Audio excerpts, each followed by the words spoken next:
नमस्कार दोस्तों, मैं Sushil Kumar BEd second year exam 2021 के पेपर कोड 204 यूनिट नंबर 2 इकाई युग दर्शन तथा उसका व्यक्तिगत सामाजिक उत्थान में संबंध। तो ये वीडियो शुरू करने से पहले मैं बता दूं आपको कि इसमें बहुत सारे क्वेश्चन ऐसे हैं जिनकी डीपली व्याख्या करनी पड़ेगी, तभी आपकी समझ आएंगे वो क्वेश्चन।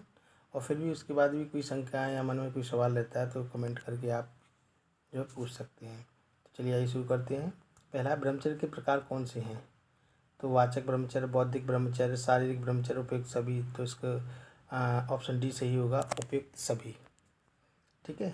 अगला है, आत्मा के कितने विभाग हैं? तो इसमें जो है चेतन, बुद्धि, अर्धचेतन, तो अचेतन, ये माना गया है। ठीक है, क्योंकि प्रारंभ में आत्मा का, फिर इसे चिंतन का विज्ञान माना, मन का विज्ञान माना गया था, है ना। तो इस विभाग को ये आत्मा बोला गया है यहाँ। मन को समझे तो मन के 3 भाग होते थे, चेतन, अचेतन और अर्धचेतन। तो बुद्धि को अचेतन में समझें आप। ठीक है, तो उपयुक्त सभी हैं, डी ऑप्शन सही होगा इसका। मन, कर्म, वचन के आधार पर अपरिग्रह कितने प्रकार के होते हैं? 3, 4, 5, 7। तो इसका राइट आंसर होगा 3 प्रकार के।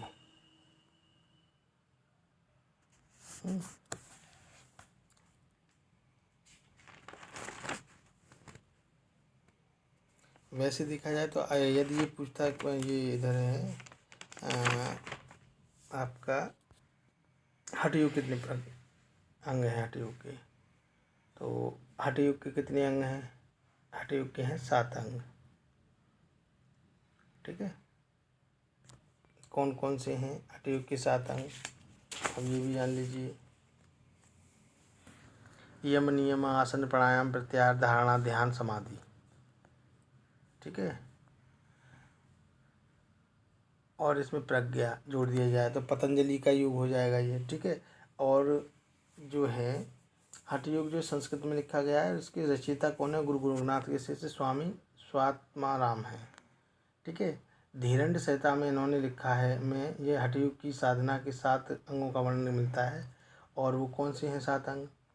पष्टकर्म, आसन, मुद्रा, प्रत्याहार, प्राणायाम, ध्यान और समाधि, ये 7 हैं। और इसी में एक और जोड़ दिया जाता है, महर्षि पतंजलि के जो योग को कहते हैं अष्टांगिक योग या राजयोग कहते हैं, इसमें एक प्रज्ञा और जोड़ दिया जाता है। कैसे? यम, नियम, आसन, प्राणायाम, प्रत्याहार, धारणा, ध्यान, समाधि, और लास्ट में जो समाधि के उपरांत जो प्रज्ञा का उदय होता है।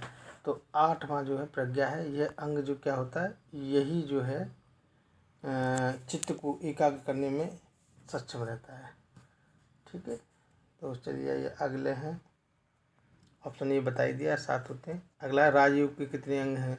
यानी राजयोग की बात आए तो समझ लेना कि पतंजलि के योग की बात कर रहे हैं। तो जैसे मैंने बताया कि उसमें प्रज्ञा जोड़ दी जाती है। कौन से में? 7 तो ये है नहीं, यम, नियम, आसन, प्राणायाम, प्रत्याहार, धारणा, ध्यान, समाधि, और 8वां है प्रज्ञा। तो ऑप्शन बी सही होगा इसका। अगला, भगवत गीता में यम के कितने अंग बताए गए हैं? तो मैंने अभी बताया था आपको कि भगवत गीता में जो है यम के जो 5 अंग बताए गए हैं। कौन कौन से हैं? 5 हैं। यम जो सत्य, अहिंसा, अस्तेय, ब्रह्मचर्य और अपरिग्रह।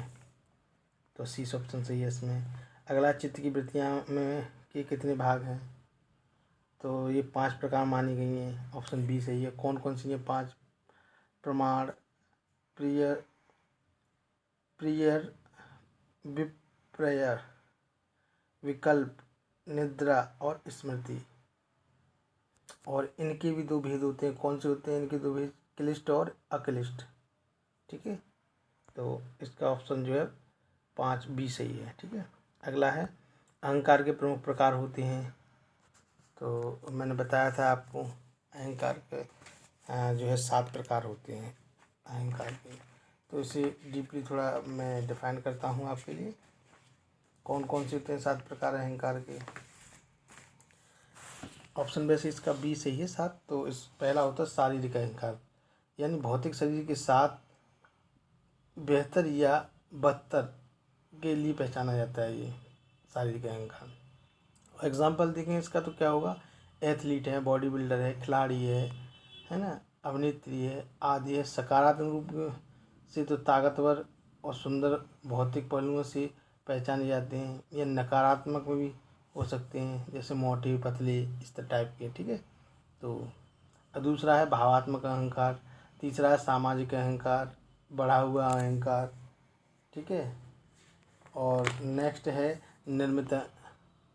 निर्माता अहंकार और मानसिक या आज्ञा अहंकार, और सबसे लास्ट है उच्च अहंकार, ठीक है। 7 प्रकार के होते हैं। अगला है किस वेद में संगीत के बारे में बताया गया है। तो आप सभी लोग जानते हैं, हम लोग जानते हैं कि सामवेद में जो है संगीत के बारे में बताया गया है, यानी संगीत का जनक कौन सा है, सामवेद। 7 स्वरों की बात किसमें कही है, सामवेद में। बी ऑप्शन सही होगा इसका। अगला है अरविंद घोष का जन्म कब हुआ था। तो अरविंद घोष का जन्म जो है 15 अगस्त 1872 को हुआ था, ठीक है। बी ऑप्शन सही होगा इसका। अगला श्री अरविंद घोष की दार्शनिक कृति कौन सी है। तो द मदर, दिव्य जीवन, सावित्री, उपयुक्त सभी। तो ये तीनों की तीनों ही जो अरविंद घोष की दार्शनिक कृति हैं। ऑप्शन डी सही होगा। अगला है पद्मासन में किन लोगों को नहीं बैठना चाहिए। साइटिका रोगी को, कॉक्सीडिनिया रोगी को, मेरुदंड के रोगी को। तो ऑप्शन डी सही होगा। तीनों प्रकार के रोगियों को पद्मासन में नहीं बैठना चाहिए। पुरुष को कहते हैं आत्मा, परमात्मा, कारण, प्रकृति। तो पुरुष को कारण कहते हैं, ठीक है। सी ऑप्शन सही होगा इसका। अगला है चित्त की प्रमाण प्रवृत्ति कौन सी होती है। प्रत्यक्ष, अनुमान, आगमन, उपयुक्त सभी। तो ये तीनों ही होती हैं, ठीक है। डी ऑप्शन सही है इसका। इसका थोड़ा डिफाइन करते हैं। चित्त की प्रमाण प्रति कौन सी। प्रथम प्रमाण प्रति जो होती है प्रत्यक्ष प्रमाण, अनुमान। जो इसमें क्या होता है, मन, बुद्धि और इंद्रियों के साथ बिना किसी व्यवधान के संबंध होने से जो संयम रहित ज्ञान होता है, वह प्रत्यक्ष अनुभव से होने वाली प्रमाण वृत्ति है, ठीक है। दूसरा है इसमें अनुमान प्रमाण, और तीसरा आगम या शब्द प्रमाण। तो ये तीनों ही हैं, फिर डी सही है इसका। सत्वगुण किस तरह से होते हैं। सत्वगुण, ठीक है। प्रकाशात्मक या ज्ञानात्मक, उपयुक्त दोनों, इनमें से कोई नहीं। तो सात्विक गुण जो होते हैं प्रकाशात्मक भी होते हैं और ज्ञानात्मक, यानी उपयुक्त दोनों। सी ऑप्शन सही होगा। अगला, योग से कितनी शारीरिक अवस्थाओं का विकास होता है। तो कितना होता है, 6 का होता है, ठीक है। अगला, रजोगुण व्यक्ति के लक्षण हैं चंचलता, इंद्रिय सुख, परायण, प्रवृत्ति स्थापित करना की इच्छा, शक्ति अर्जन की इच्छा, कामकता, ईर्ष्या, कोष, विषाद, कुंठा, चिंता तथा अवसाद, उपयुक्त सभी। तो रजोगुणी जो होता है वो उसमें ये सभी विद्यमान होते हैं, उपयुक्त सभी, यानी डी होगा ऑप्शन इसका सही। अगला है महर्षि पतंजलि ने कितने यम बताए। तो महर्षि पतंजलि ने जो है इसके जो बताए हैं वो 5 बताए हैं। कौन कौन से हैं। अहिंसा, सत्य, अस्तेय, ब्रह्मचर्य, अपरिग्रह। यम से क्या होता है, जो होता क्या है, यम से मन मजबूत होता है, स्वयं के प्रति आस्था का विकास होता है।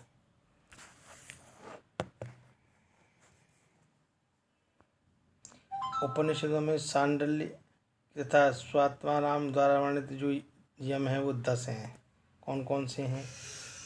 अहिंसा, सत्य, अस्तेय, ब्रह्मचर्य, क्षमा, घृत, दया, आर्जव, मितहार या शौच।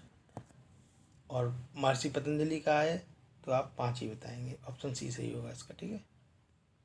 अगला, नवधा भक्ति में ईश्वर तक जाने का मार्ग क्या है। तो नवधा भक्ति में जो है इसको थोड़ा डिफाइन करते हैं। क्या है नवधा भक्ति।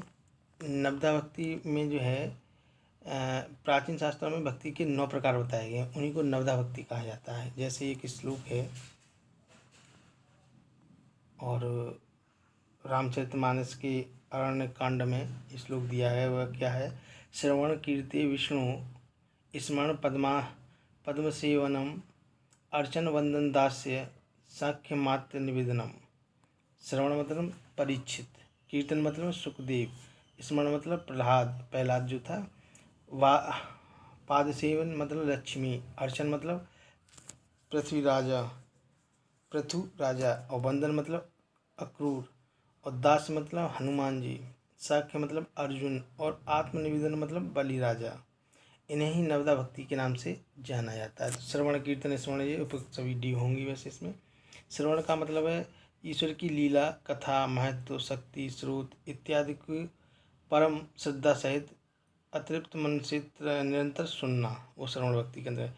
कीर्तन वृद्धि ईश्वर के गुण, चरित्र, नाम, पराक्रम आदि का आनंद एवं उत्साह के साथ कीर्तन करना कीर्तन भक्ति कहलाती है। स्मरण भक्ति क्या होती है? निरंतर अनन्य भाव से परमेश्वर का स्मरण करना ही क्या कहता है? स्मरण भक्ति कहलाती है, यानी उपयुक्त डी सही होगा। ठीक है। भक्ति योग में किस बात पर बल दिया जाता है? ईश्वरी श्रद्धा पर, ऑप्शन बी आस्था पर, ऑप्शन सी समर्पण का भाव, ऑप्शन डी उपयुक्त सभी। तो ये तीनों ही चीज़ों पर दिया जाता है, तो ऑप्शन डी सही होगा इसका। अगला, संप्रज्ञात समाधि कितने प्रकार की होती है? तो संप्रज्ञात जो होती है समाधि जो होती है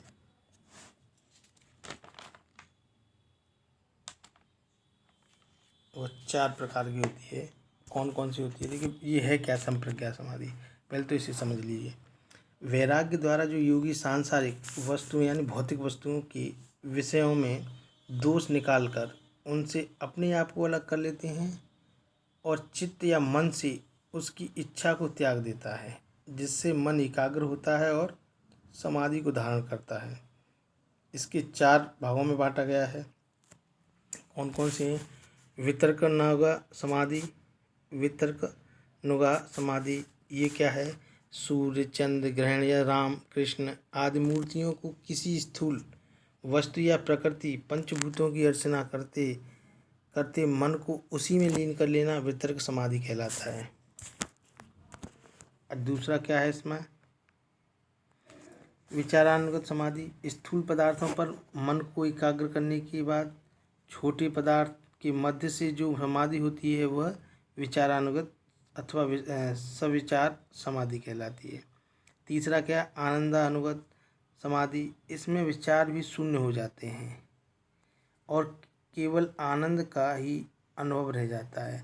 तो आपने देखा होगा महात्मा बुद्ध ने जो है लास्ट में जो हुआ था उनके साथ वो यही हुआ था, यही वाली आनंद अनुगत समाधि हुई थी, यानी कि बिल्कुल विचार बिल्कुल शून्य हो गए थे। ठीक है ना, तभी तो उन्हें ज्ञान की प्राप्ति हुई। अगला है अस्मितानुगत समाधि। ये क्या होता है? अस्मिता अहंकार को कहते हैं। इस प्रकार की समाधि में आनंद भी नष्ट हो जाता है, इसमें अपने पन की ही भावनाएं रह जाती हैं, मतलब क्या होता और स्वभाव मिट जाते हैं। इसे आस्मित समाधि के कहते हैं। इसमें केवल अहंकार ही रहता है और पतंजलि इस समाधि को सबसे उच्च समाधि मानते हैं। ठीक है ना।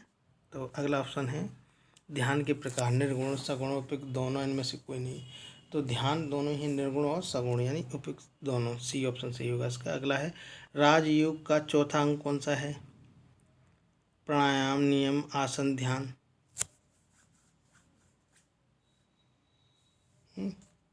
तो राजयोग का जो तीसरा है वो प्राणायाम है।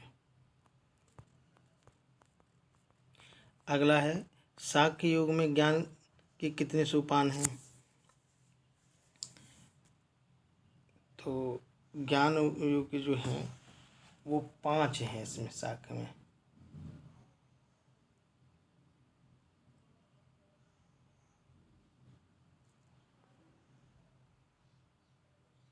सॉरी 5 नहीं, इसमें 8 बताए गए हैं। सांख्य योग में ज्ञान के कितने सोपान हैं? 8 हैं। अगला है योग साधना का प्रथम सोपान कौन सा है? अर्थ, कर्म, मोक्ष, यम। तो योग साधना का प्रथम सोपान क्या है? तो योग साधना करना तो अर्थ है, न कर्म है, न मोक्ष है, ये सब बाद में है। पहले क्या है? यम है। डी ऑप्शन सही होगा। मानव जीवन की 4 अवस्थाएं कौन सी हैं? ब्रह्मचर्य, वानप्रस्थ, संन्यास, गृहस्थ आश्रम। ये चारों ही जो है मानव जीवन की 4 अवस्थाएं हैं। ठीक है, उपयुक्त सभी डी होगा इसका आंसर। नियम का तृतीय सोपान है शौच, स्वाध्याय, संतोष, तप। तो राइट आंसर डी होगा, तप है। यम से तात्पर्य है कर्म संयम, वचन संयम, मन संयम, उपयुक्त सभी। तो ये तीनों ही हैं भाई, सब डी ऑप्शन सही होगा। योग दर्शन में आसन से तात्पर्य है स्थिरता पूर्वक बैठना, सुखपूर्वक बैठना, उपयुक्त दोनों, इनमें से कोई नहीं। तो उपयुक्त दोनों, सी ऑप्शन सही होगा इसका। अगला है महाभूत कितने होते हैं? तो पंच महाभूत होते हैं, ठीक है, तो ऑप्शन सी सही होगा इसका। अगला है सांख्य योग में कितने तत्वों को मुख्य माना गया है? तो जाहिर सी बात है 25 को माना गया है, बी ऑप्शन सही होगा। बुद्धि के प्रमुख कार्य हैं 2, 3, 4, 5। तो बुद्धि के कितने कार्य हैं? 3 कार्य हैं। अब सॉरी, दो दो कार्य हैं बुद्धि। ऑप्शन ये सही है इसमें। महर्षि पतंजलि ने प्राणायाम के कितने भेद बताए हैं? बाह्य वृत्ति रोचक, स्तंभ वृत्ति रोचक, स्तंभ वृत्ति कुंभक एवं बाह्यांतर, आशयांतर प्रति पूरक, उपयुक्त सभी।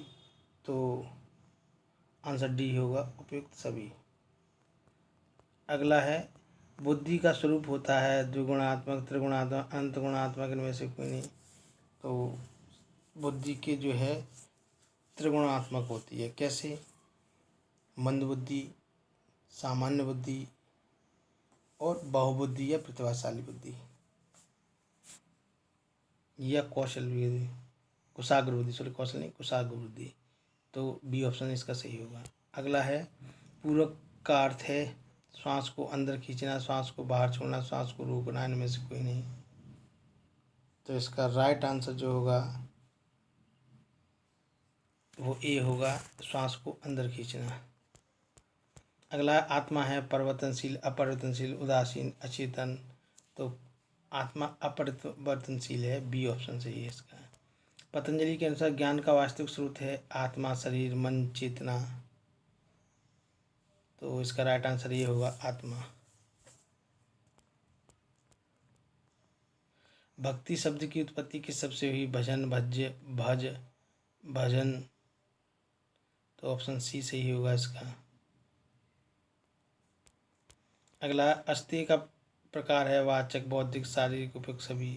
तो अस्तेय मतलब ये तीनों प्रकार से, वाचक भी, बौद्धिक भी और शारीरिक भी। ऑप्शन डी सही होगा इसका।